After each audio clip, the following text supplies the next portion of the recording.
First, I must say, Rajendra Pratap Gupta is a great entrepreneur.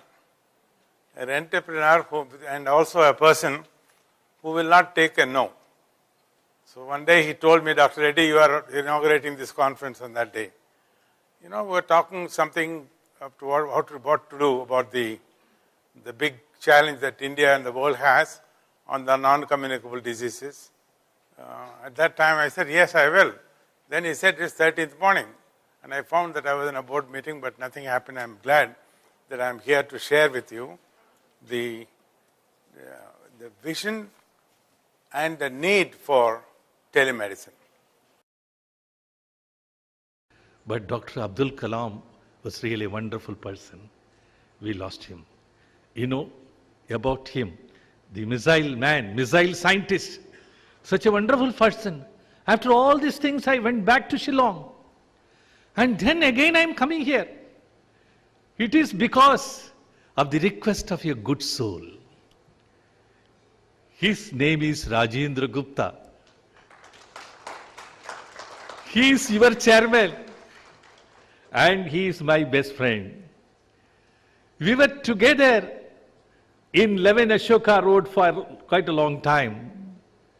We drafted the manifesto under the leadership, under the most knowledgeable leadership of Dr. Murali Manohar Joshi.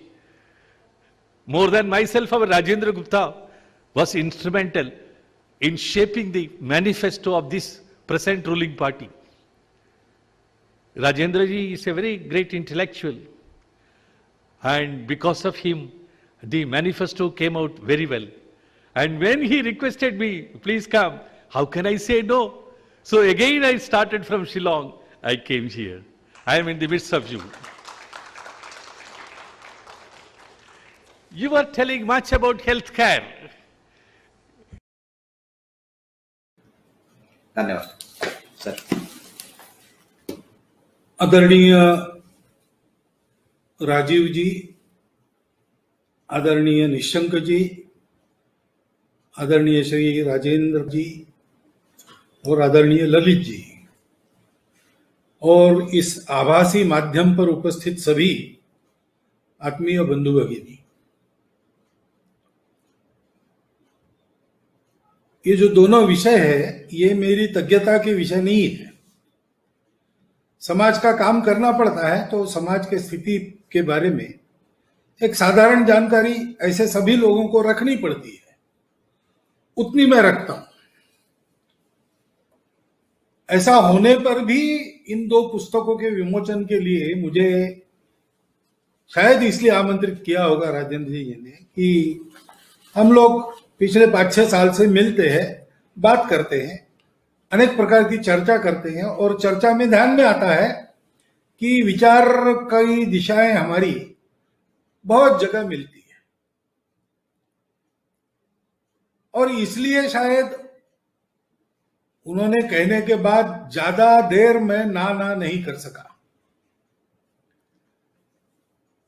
परंतु अब कर रहा हूं, और उन्होंने कुछ मेरे भाषण के बारे में वर्णन किया है, ऐसा कुछ नहीं है, परंतु उन्होंने वर्णन किया है तो कुछ तो बोलना पड़ेगा। तो इसी दृष्टि से कुछ बातें मैं बताना चाहता हूं, और ये जो मैं बातें बताऊंगा ये दोनों पुस्तकें उसी दिशा में जो जमीन पर करने की बातें हैं उसका विस्तार पूर्वक वर्णन करती है।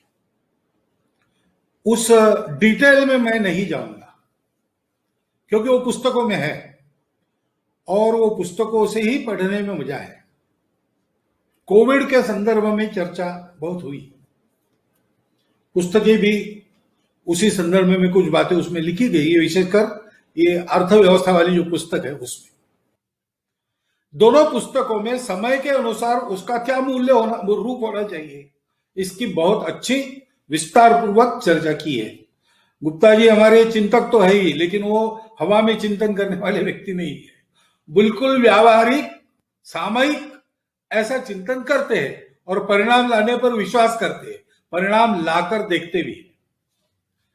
कि मुझे मालूम है, पहले से मालूम है। पुस्तकें मैंने बहुत ज्यादा पढ़ी नहीं, लेकिन पुस्तकों में क्या है मुझे मालूम है, क्योंकि उनके साथ काफी चर्चाएं होती रही थी। और सारा उसमें उसको बताना भी आसान है। उदाहरणार्थ ये टफ चॉइसेस वाला जो पुस्तक है अर्थव्यवस्था पर, उसके एक प्रकरण में क्रमशः दिया है, एक 20 मुद्दे ऐसे दिए हैं जिसमें अपनी दिशा परिवर्तित करनी पड़ेगी। उसी का वर्णन हमारे प्रधानमंत्री जी ने भी आत्मनिर्भर भारत इन शब्दों में किया है, और ये बिल्कुल सही दिशा है। अच्छी अच्छी योजनाएं, अच्छे अच्छे विचार अच्छे व्यक्तियों द्वारा दिए जाने के बाद भी उसकी कार्यवाही नीचे तक ठीक चले, इस पर ध्यान रखने के लिए बहुत प्रयास करना पड़ता है। और इसलिए यह सारा करते हुए आगे जाना है तो उस प्रकार का मन बनाना पड़ेगा। मन बनाना पड़ेगा तो उस प्रकार की शिक्षा देनी पड़ेगी, आज जो है उनको देनी पड़ेगी, आने वाले भावी पीढ़ी को जो अपनी शिक्षा प्राप्त कर रही उनको भी देनी पड़ेगी। उसमें तो अच्छा कदम बढ़ाया आपने सुना, लेकिन जो है उसको अमल करने वाले उनको भी सबको ये पहुंचाए क्या, ये सारी बातें देखनी पड़ेगी। और इसलिए इन दोनों पुस्तकों का महत्व है, क्योंकि जैसा मैंने बताया कि इस सारी तात्विक पार्श्वभूमि का भी उसमें उल्लेख है, परंतु इससे भी ज्यादा आज के समय में अपने देश की स्थिति में प्रत्येक क्षेत्र में क्या क्या करना चाहिए इसके सुझाव है, बहुत प्रैक्टिकल सुझाव है। उसमें से कुछ वेल ट्राइड सुझाव है, अधिकांश है। तो इसका अध्ययन करते हुए अगर ये सुझाव लागू करके देखे जाए, प्रयोग के ही तौर पर क्यों ना हो, रिजल्ट मिलने पर मान्य कीजिए, तो फिर एक अत्यंत सुयोग्य कार्य पद्धति मिलेगी इन सारी नीतियों। और फिर इन नीतियों के आधार पर देश को आगे ले जाते जाते सब मामलों में विश्व का गुरु बनने की क्षमता रखने वाला भारत खड़ा होने में मदद होगी। इन पुस्तकों का प्रचार प्रसार और उसका पठन पाठन बहुत होकर इस प्रकार की स्थिति इस देश में उत्पन्न हो, तो मुझे ऐसा लगता है कि गुप्ता जी को भी उनकी पुस्तकें कितनी जाएगी, कहां तक जाएगी, इससे ज्यादा इस बात से आनंद होगा कि इसका देश के लिए ऐसा उपयोग हो गया। वो आनंद उनको मिले, ऐसी शुभकामना उनको देता हूं और इन पुस्तकों का योग्य रीति से पठन करने की और विनंती आपके सामने रखता हुआ मैं अपने 4 शब्द समाप्त करता हूं। धन्यवाद। हम लोग पिछले 5-6 साल से मिलते हैं, बात करते हैं, अनेक प्रकार की चर्चा करते हैं, और चर्चा में ध्यान में आता है कि विचार की दिशाएं हमारी बहुत जगह मिलती है। गुप्ता जी हमारे चिंतक तो है ही, लेकिन वो हवा में चिंतन करने वाले व्यक्ति नहीं है, बिल्कुल व्यावहारिक सामयिक ऐसा चिंतन करते हैं और परिणाम लाने पर विश्वास करते हैं, परिणाम लाकर देखते भी हैं। कि मुझे मालूम है, पहले से मालूम है। पुस्तकें मैंने बहुत ज्यादा पढ़ी नहीं, लेकिन पुस्तकों में क्या है मुझे मालूम है, क्योंकि उनके साथ काफी चर्चाएं होती रही।